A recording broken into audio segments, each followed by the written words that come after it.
I was thinking about how long I've worked with EANE, and it's well over 20 years that I've had some kind of partnership or relationship with EANE. So anywhere that I've worked, they've been an integral part of helping the company that I've worked for achieve our training goals. But especially here at Westfield Bank, we're really focused on in terms of the leadership right now, our enhancing communication skills, emotional intelligence.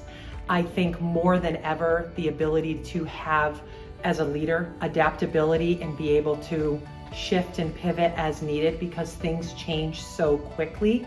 We've partnered with EANE to have our leadership group at the bank go through the leadership series. And one of the things that I love the most about why our partnership works with EANE, especially on these skill sets that I've talked about, is the fact that you don't put every company in that same box. And for us, we've been able to tailor our training needs to our organization because every organization is different. The needs are different, the deficits are different. So we've been able to have such a good dialogue about what we need from you in training, and you've always been able to deliver that. So for us here at Westfield Bank, we ask first of all, and I think you have to ask people. You can't make the assumption that you know what everyone needs. As leadership, yes, we should be able to look at our team, take stock, and understand what their strengths are and what things they need to develop. But if you don't engage employees in that conversation with regards to what they need for training, then you don't have the buy-in. And without the buy-in, without the demonstration to them that we're invested in your career path, we're invested in your development, you should be, as a leader, our expectation here at Westfield Bank is that those conversations are just not happening annually. We ask that annually, biannually. Those conversations should be happening throughout the year so that we are making sure that we are meeting the needs and expectations of our employees, but also what does it mean for us? I mean, the bottom line is that we have to look at what our bench looks like. What is our current bench depth, and what do we need on that bench to enhance our team?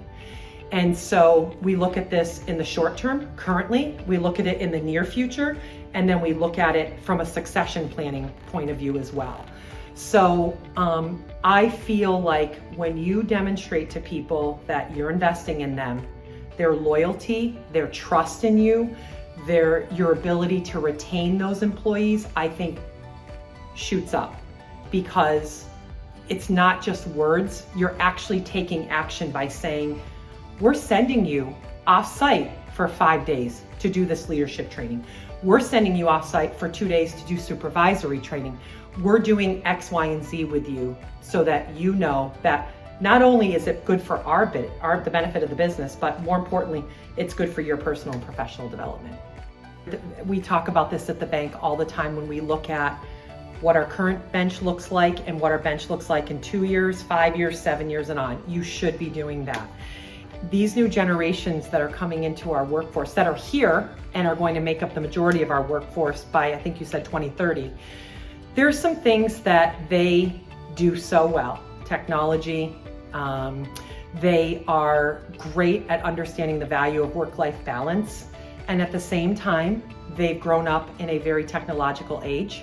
And we see that sometimes that ability to communicate face-to-face, that ability to write a solid email are things that we know we have to make sure that we are giving them the training that they need to do that successfully in their job.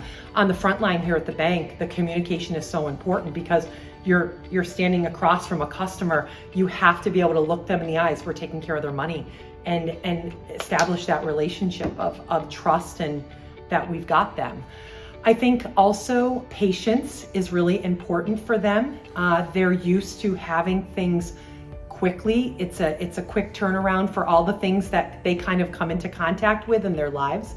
And it doesn't always work that way in the real world. When I say patience, I mean patience with getting the work experience that they need, getting the time in the workplace, and learning and being mentored by other people. So that's critically important to their development, because I think sometimes they have this pressure they put on themselves that they have to get to a certain point.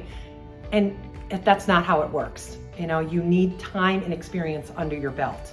So I think that's another thing that they have to learn. And I think decision making and confidence in decision making is a huge one. We see it because they have not always been empowered to make those decisions solely on their own.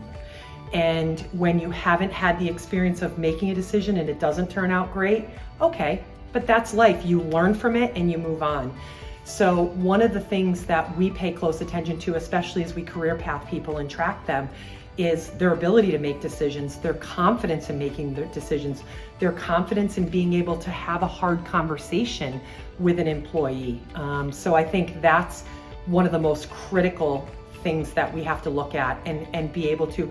And how do you provide training to that? I think training comes in the form of mentoring. I think it comes in the form of leadership and giving them those, giving them the feedback and helping them develop those skills so that they feel confident when they do have to make those decisions.